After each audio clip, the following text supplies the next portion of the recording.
Pisces, tignan natin kung ano yung mensahe para sa'yo ngayon. Keep in mind na ito ay general reading lamang, so hindi po lahat ay makaka-resonate, pakilawakan ng isipan.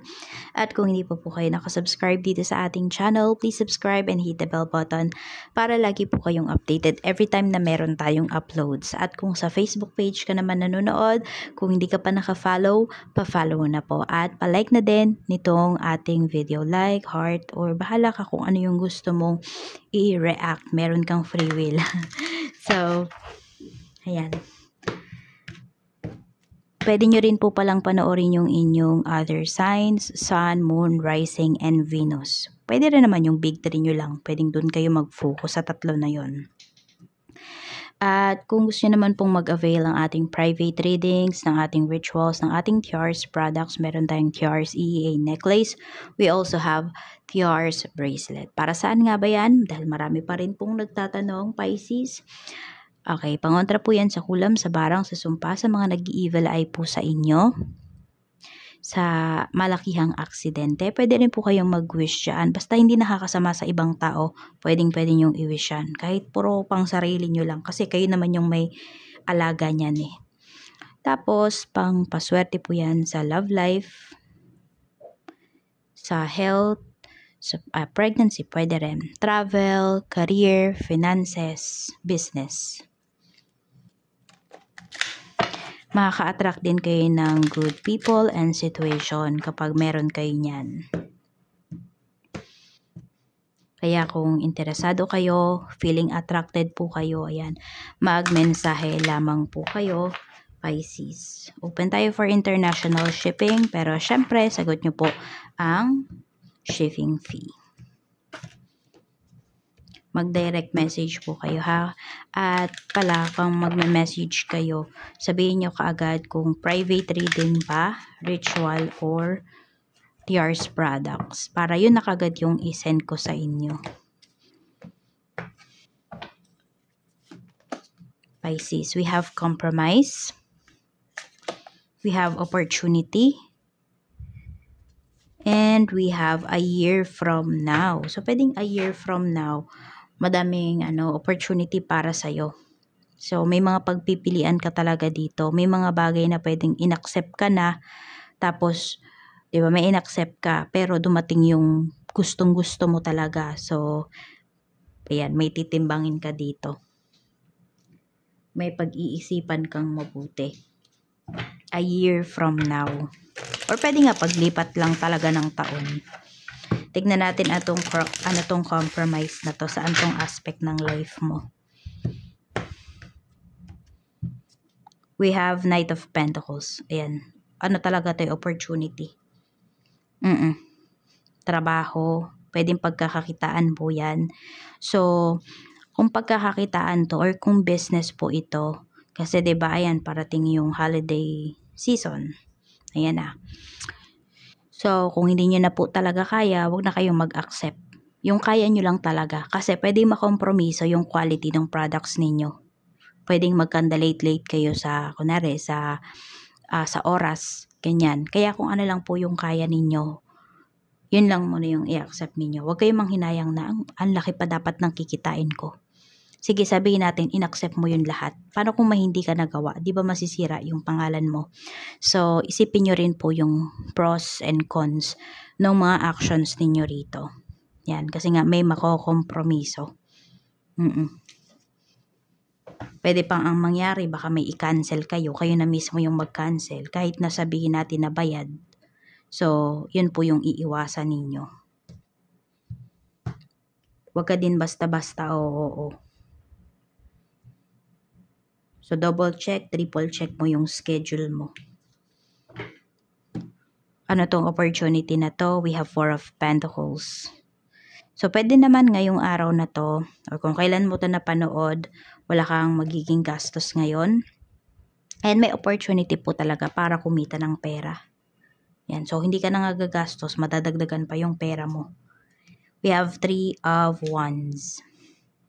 And opportunity for travel. Yan, ang pinapakita. So, may magayang lumabas sa'yo ngayon o wala ka talagang gagastusin. Basta, yung pinakamagandang energy dito, makakalibre ka. Whether, yan nga, pag-travel man yan, kahit saang lugar, kahit ibang bansa pa, pwedeng may manlibre sa'yo, Pisces. Hindi yan imposible ha. Lalo na kung yung mga tao sa paligid nyo, family nyo, successful. Ayan. At syempre, ikaw din, successful. Oh. Pero, tumatanggap ka pa rin naman ng libre.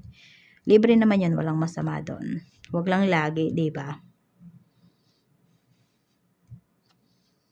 A year from now, the High Priestess. Meron dito, a year from now, mas ma-heighten po yung inyong intuition. Mas maraming tao dito nakahanga sa'yo. Mas madaming tao na mako-curious sa'yo. Mas gagaling ka pa sa field na pinili mo. Kamusta yung emotions mo ngayon? We have Page of Swords. Okay naman yung iyong emotions. May mga iniiwasan ka lang talaga. Pwedeng ganito kasi magkadugtong naman yung emotions natin at isipan natin, di ba? So may mga iniiwasan ka dito na isipin para hindi ka malungkot. We have 6 of Wands. So you're very focused talaga sa goals mo. Kaya iniiwasan mo yung makapagpapalungkot sa'yo. Focus on your goals. Yan. Even your mind. Alam mo yung tina-target mo. We have Death card. So, ito naman, pwedeng may mga bago kang, I don't know, meron ka bang mga bagong pinapanood na, sabihin natin, tarot readers, ganyan. Meron din po dito kasi may pagbabago daw eh. So, yung mga beliefs ninyo before, pwedeng hindi na siya, alam mo, hindi na siya nagmamatter, wala na siyang saysay ba sa life mo. Pwedeng meron ka ditong matutuklasan na, you know, bagong paniniwalaan, ganyan po. Some of you din, mas magiging stronger yung faith ninyo. Depende na lang po yan sa kung sino nga ba, ano ba yung pinapaniwalaan ninyo. Magkakaiba naman tayo ng mga pinaniniwalaan, so we should respect that. We should respect those, you know, beliefs. Or any religion. Pero mas magiging strong yung faith mo rito. Or some of you nga, you have a very strong faith talaga, even now. Tingnan natin, Pisces, pagdating naman sa 3 blessings na pwede mo ma-receive. Ito pwedeng normal lang para sa'yo, kasi araw-araw meron ka nito, nakikita mo, nararamdaman mo. Meron naman po dito, big blessings ba to, or small blessings? Tignan natin. We have the moon. So, ito is more on about your emotions talaga. Okay, makokontrol mo yung emotions mo. And also, makakapag-decide ka rin. Yan, kaya nga,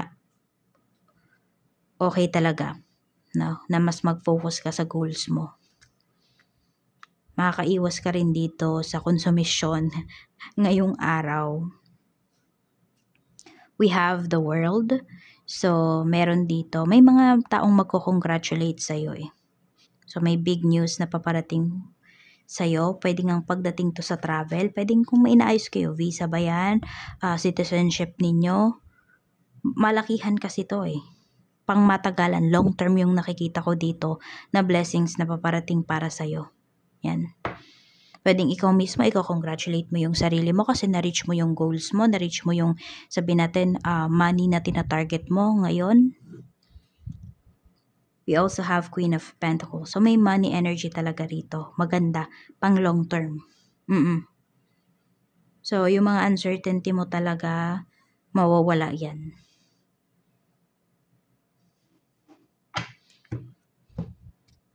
Ramdam nyo yung ginhawa. Energy ng mga taong makakasalumuha mo yung pinakamalakas. We have Knight of Swords. Mga gigil ang mga taong to. Pero hindi to yung gigil na galit ha. Gigil to sa pagkilos para sa mga pangarap nila. Pwedeng marami kang may inspire, Pisces. Pero, yes, marami kang may inspire. Pero wag mong i-share yung knowledge mo na talagang sabihin natin ito, nakapagpaunlad sa'yo. Kasi you should keep it a secret. Kasi kapag nilabas mo yun, magiging vulnerable ka. Yes, lahat. 'Di ba? Lahat ng business may sikreto. And yun yung hindi mo dapat i-share. Pwede ka mag-share ng ilang knowledge, pero wag lahat. 'Di ba? Yan. So, yan yung mga tao sa paligid mo. Ganun. Kaya din pala, ayan, mga curious sila sa'yo. So, kung makita mo may mga dumidikit sa'yo rito, medyo mag-iingat ka. Eto, sabi ko nga, 'di ba, a year from now. Pero kasi yung iba sa inyo, pwedeng in 1 year, nakita nyo talaga yung pag-unlad ng life ninyo. Kaya may mga tao na, ayan, dumidikit na sa inyo dito. Parang gustong-gusto kayong makausap, gustong-gusto kayong makita. So, work naman po, we have Ace of Swords. Meron tayong Six of Swords. Tuloy na yung pag-alis ng iba sa inyo pagdating dito sa work. Ayan, oh. Parang buo na talaga yung decision mo. Kailangan mo na mag-move forward. Kasi pwedeng di mo na nakikitaan yung sarili mo na mag-grow ka dito sa business, sa job na to. Wala na makakapigil sa'yo. Yan, oh. Kamusta yung mga coworkers mo? Pinipigilan ka. May pagpigil eh. Pwede rin, even your boss. Pwedeng pinipigilan ka na umalis. Pero kasi sabi ko nga, yung iba sa inyo, buo na yung decision nyo eh. Yung bago mong, some of you, yung bagong pupuntahan na work, magiging mas masaya ka, mas fulfilling siya. Yan. More on yung mga energy na to, yung decided na talaga na lumipat ng trabaho, yun yung pinapakita sa atin ngayon ha. Or kung nagdadalawang isip kayo, ayan, tinanong ko kasi kung okay ba yung, yung next job ninyo. And sinasabi dito, the sun, napakaganda. Mas magbo-bloom ka doon sa, mas mag-grow ka doon sa trabaho na bago. Pero again, decision nyo pa rin to, okay? Tignan mo yung pros and cons. Check natin pagdating naman sa business. Kung may business ka, we have 8 of Pentacles. Maganda yung energy ngayon ng iyong business. So, kailangan mo lang magpaka-hands-on talaga kasi tuloy-tuloy ang pera. Clients mo, kamusta? 3 of Pentacles. Madaling kausap yung mga kliyente mo ngayon. Pwede nga na meron pa dyan mga bit-bit pa na magiging kliyente mo pa. Nire-recommend ka. Ganyan yung nakikita ko sa mga clients mo. Madaling kausap. Tapos malaki yung tiwala sa'yo. Pwedeng may makakalimot yung sa sukli, ganyan. Pero it's either ikaw yung either mapasobrahan or makulang man yung sukli, walang magagalit. Tapos kung napasobra, ibabalik sa'yo. Sasabihin talaga ganyan. So marami ka ding honest dito na clients. We have 7 of Pentacles. Ito naman yung about sa staff mo. Meron ako nakikita dito sa staff mo. Meron dyan. Kung meron ka mang staff ha, meron dito hindi masyadong magtatagal dyan sa business mo. Bakit? Kasi nag-iipon lang. Yan, depende na lang kung matagal siyang makakaipon, no? Pero meron dyan, pwede naman naghahanap lang ng experience. Parang stepping stone ba? Yung yung business mo para sa kanila, ganyan. Tignan natin. We have the Chariot. Ayan. Meron din namang magtatagal. Yung iba nga sa inyo, pwedeng may matagal na talaga kayo na client, na staff, diba? Pero ayan, meron din talaga dito, nag-iipon lang siya. Nag-iipon ng pera, nag-iipon ng experience. Alin dun sa dalawa? Meron siyang, higher goal. Ayan. So, hindi na naman natin pwedeng, diba, suppress yung goals ng tao na yon. So, at least, diba, kung umunlad man yung tao na yan, ay nakatulong ka dun. Kasi ikaw yung naging stepping stone para sa pangarap niya. Sa pera naman, we have King of Wands. We have 2 of Swords. May nagdadalawang isip pa rito, no? We have the Hermit. More on nakikita ko rito about, okay, may nagdadalawang isip. Paano ba? Parang may nagdadamot dito. Pisces. Hindi ko alam kung ikaw ba yan. Yan yung tingin sa'yo ng mga tao kung hindi ka na nagbibigay sa kanila. Kung sino man yung sinusustentuhan mo before. Or meron dito, yun talaga yung ginagawa ng taong to. No? Sabi natin, nagtitipid siya. Diba? Nagbabawas siya ng expenses. Pero hindi madamot yun ha. Nagbabawas. Pwedeng ikaw to, nagbabawas ka ng expenses kasi iniisip mo, diba, pag old age na, kapag retired ka na, walang tutulong sa'yo. Kaya maging wise ka dito sa kaperahan mo. Tapos, meron din ako nakikita rito, travel. Ayan po. Or kung ano man yung desire ninyo, ano man yung gusto nyong bilhin. Ayan po yung pero more on investments kasi yung nakikita ko rito na pagkakagastusan nyo talaga eh. Oo, paglalaanan nyo talaga ng pera. Kaya ayun, may mga tao lang talaga rito na sabi natin naging palaasa na po sa inyo, Pisces. Ang tingin sa inyo ay nagdadamot lang po kayo. Pero hayaan mo na sila kung ganun yung nila, tingin nila sa iyo. Basta alam mo, 'di ba? On your old age, meron kang pagkukuhanan. May tumulong man sa iyo or wala.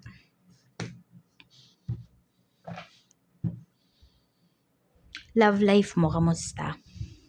Page of Cups, meron kayong bagong nakakausap dito. Kung hindi man, maganda yung usapan pagdating dito sa inyong, sa inyong dalawa ng person mo. Masasaya yung usapan nyo, magagaan lang, but let's see. 5 of Swords. Kung meron naman kayong kausap dito, huwag kayong papabola. May iba pang kausap yung person mo na yan. Oo. Naglalaro lang. Kung ito ay getting to know pa lang kayo, katuking stage mo yung tao na to, hindi pa kayo nakikita, or pwedeng once pa lang kayo nakita ng tao na to, huwag ka ba siya masyadong maniwala sa sinasabi niya. May bitag. We have 3 of Cups. You see, parang lang mag-ingat talaga kayo, Pisces, kasi ang pinapakita dito, may parang ginagawa lang kayong pampalipas oras. Kung ito po ay hindi nyo karelasyon ha. O sige, doon naman tayo sa karelasyon mo. Pero yan yung energy. We have the Star. So, nagkakasundo kayo ngayon ng person mo pagdating sa mga goals. Sinusuportahan ka niya. Medyo nape-pressure lang yung person mo dun sa mga goals. Siguro mga goals na sinasabi mo sa kanya, ganyan. Goals naman ito para sa relationship ninyo. We have 6 of Pentacles. Pero nakikita ko dito, sinasabayan niya yung vibes mo, ganyan. Oo. Hindi kanya kinokontra, pero nakakaramdam siya ng pressure. Kaya kung nafe-feel mo, sometimes, hindi naman nanlalamig, pero parang ganun na din, no? Kasi pwedeng umiiwas, kasi baka grabe na naman yung pag-uusapan namin. Yes, meron dito ha. Kaya siya magaan. Kasi nga, akala mo, okay lang talaga sa person mo lahat. Okay naman, kaya lang nape-pressure talaga siya. Paano ko ba yung sasabihin? Pwede hindi ko masabi ng yung gusto ko talagang sabihin no? Pero ganyan, basta yun yung pinapakita sa atin. We have 7 of Cups. Ayun lang yung pinapakita dito. Yes, magaganda yung usapan nyo. Actually, maganda naman talaga, diba, kapag puro goals yung pinag-uusapan nyo, yung goals niyo together. Pero may pressure lang na nararamdaman si person. So, medyo hinahinay ka muna sa pagsasabi ng mga goals mo. Kahit sumasang-ayon naman siya. So, medyo ibahin mo naman yung topic next pag mag-uusap po kayo. Okay, tignan na natin. Mensahe pa para sa'yo, Pisces. We have teaching. You inspire young people to learn. Sa'yo ko ba yun nasabi? Yung may inspire? Oo, sa'yo yung ito, yung the high priestess, diba? So, ayan, meron talagang mga tao dito na may matututunan sa'yo. Pero sabi ko nga, diba, na wag lahat i-share mo. Meron kang dapat i-share or pwedeng i-share, pero meron kang dapat i-gatekeep. At yun yung mga secrets ng, pwedeng ng pag-unlad mo, secrets ng negosyo mo. Yan.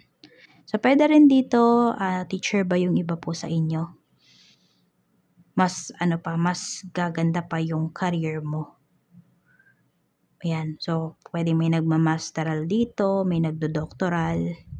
So tuloy nyo lang po, no? Tuloy nyo lang na paangatin, paunlarin yung inyong career. Lalo na yung mga nagtuturo po rito. So yan lang yung mensahe para sa iyo, Pisces. Maraming salamat. Mag-iingat ka. More blessings to come.